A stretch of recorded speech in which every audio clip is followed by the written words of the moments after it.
Hi, I'm Dennis and welcome to Master the Board.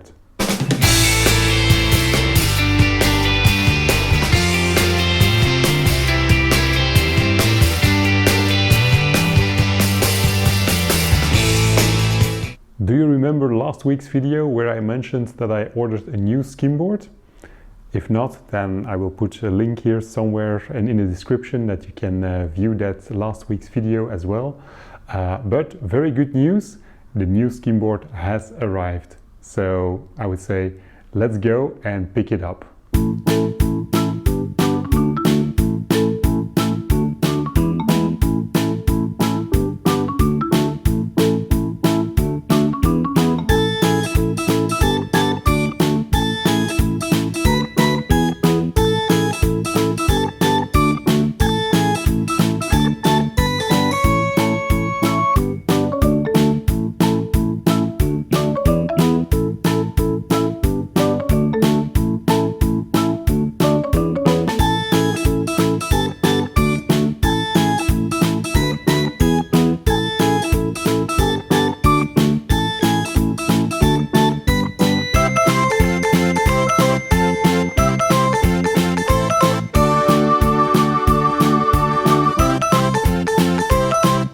Yes, I've got my skimboard here. It's a very big box, it's nicely taped as fragile as well, so hopefully the delivery went well, and I'm already really curious for the unboxing.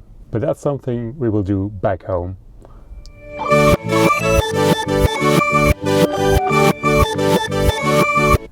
Okay, we're back home and well, the box is ready to be unboxed. Let's see what's inside.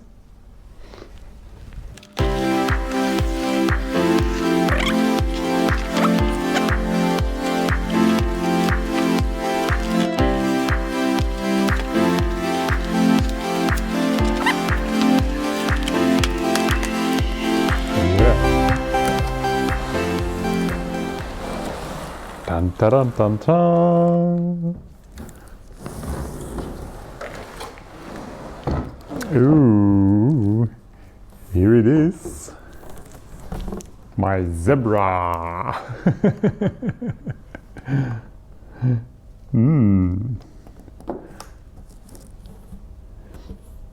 Nice one. It looks good.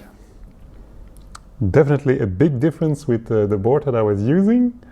So yeah, let's compare the two boards. This is the new one. You see it, the height is way higher than the board that I was using, and this is actually the right height. That's one of the things that I learned, that it should come, the top of your board should come just on your chest. So if we compare that with the board that I was using before, you immediately see a huge difference in size. So this one is much more in line with my height and my weight than this one.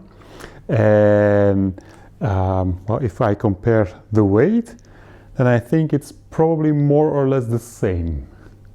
So the board is way bigger, but it doesn't weigh more.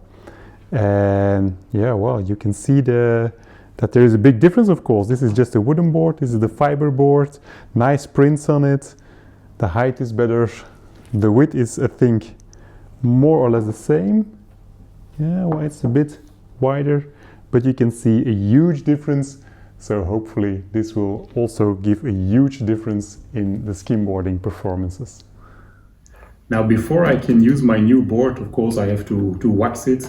So let's get started with that. But it's a bit of a guess because I've never skimmed with such a big board. So it's a bit of a guess for me where I'm going to put my feet. So which zones do I need to wax or not? It's a bit of a guess, but I will try something, and then, well, the proof of the pudding is in the skimming. So let's get started with waxing.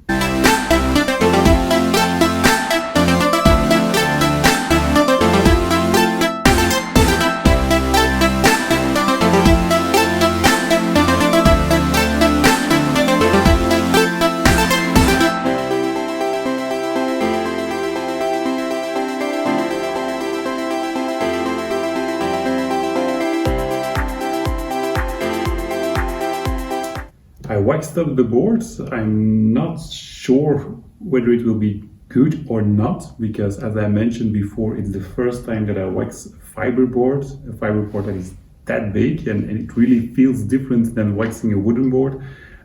But well, actually, there's only one way to find out. Let's go skimming. And immediately it became very clear that with this new board I can make way longer slides.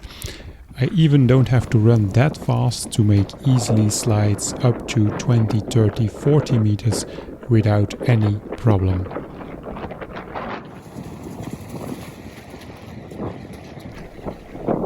But the best way to see the real difference is to compare both boards.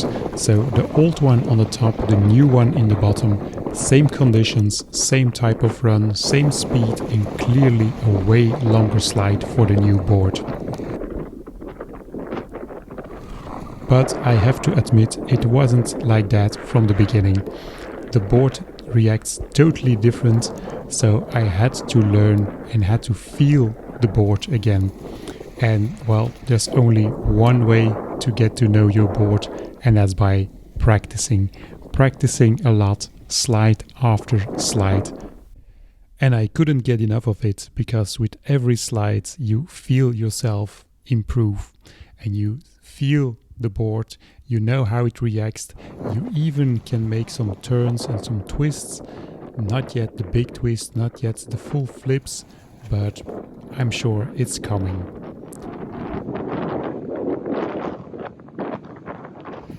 And with this new board I can even try out totally new things, like for example running straight into the waves.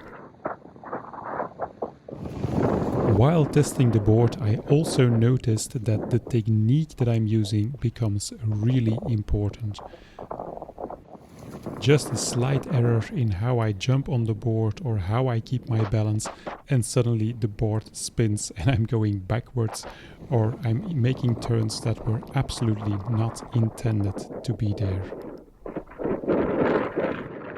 So my conclusion after this first tryout of the new board: well, I think the board is really capable, a really good board. It makes very good slides, very easy, but at the same time the board is quite unforgivable. So a very slight mistake in how you jump on the board or in my position, and it just slides into something that I didn't intend to end up, or in a position that I didn't intend, or it spins or whatever. So that's something that I really need to work on if I really want to use all that capability of the board, because otherwise I will not really progress in the way how I want to progress. And also in my position, perhaps you've seen it in the previous clips, I was still struggling with that position, the regular position or the goofy position. I really have to work on that, because that makes the jump on also more complex if I don't know how I want to end. So I did a bit of research on that, and well, I will make a separate video about all that, but that will come later. But for now it's clear that I'm a regular rider and I have to jump on the board in that position. So the best way to do that is to practice my one-step drop. It's a technique to jump on the board, and well, I just have to perfect that one, that I can really use that one. So that's what I'm going to do right now. First practice on dry sand, then with a little bit of water, very carefully in the beginning, and then slowly putting more and more speed to it. So let's go practice.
So that was a really good session. I really focused on that one-step drop, and it really helps me. It helps me to come on the board in the right position, and well, it just feels good to do it in this way. It's a very natural way to get on your board.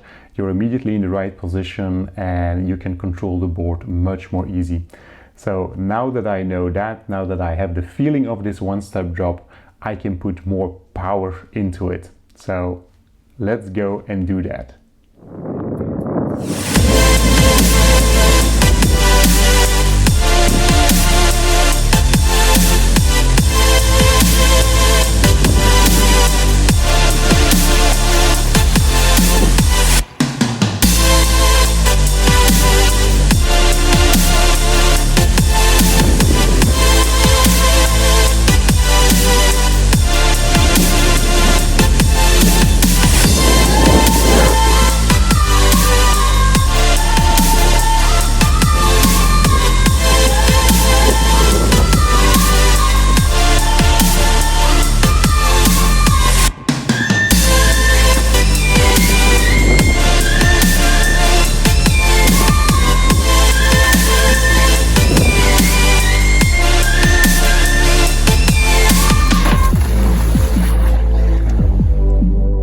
So my conclusion after 1 week of skimboarding with a new board.